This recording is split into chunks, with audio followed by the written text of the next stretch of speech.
دووشەم بۆتی بە ڕۆژوو بین چونکە پێغەمبەر بە ڕۆژوو بوو عليه الصلاة والسلام لەو ڕۆژەیە بە ڕۆژوو بۆ پێغەمبەری خوا عليه الصلاة والسلام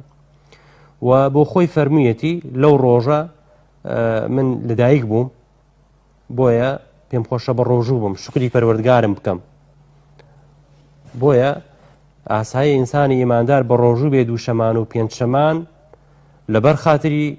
ئەوەی کە پێغەمبەر صلی الله عليه وسلم لەدایک بووە نەک تەنها دووشەمەیەک نەک تەنها دووشەمایەک هەموو دووشەمەیەک ئینسان بە ڕۆژوو بێ قەیناکە لەبەر خاتری ئەو بە ڕۆژوو بێ و هەروەها پێغەمبەر صلی الله عليه وسلم حکمەتیش تیا باس کردووە فەرموویەتی لەو دوو ڕۆژەیە دەرگاکانی ئاسمانێک دەرگاکانی باش دەکرێنەوە سەحیفە و نامی کردەوەکانە بەرزە بێتەوە نامەی بەرزبوونەوەی نامەی ئینسان کار و کردەوەکانی سێ جۆری هەیە بەرزبوونەوەیەکی هەفتانە هەیە کە لە دووشەمان و پێنجشەمان بەرزە بێتەوە و بەرزبوونەوەیەکی ساڵانە هەیە کە لە هەموو ساڵێکی شەعبان بەرزە بێتەوە و بەرزبوونەوەیەکی یەکجاری لە تەمەنا هەیە لە پاش مردنی ئینسان و لە ساحەی مەحشەرە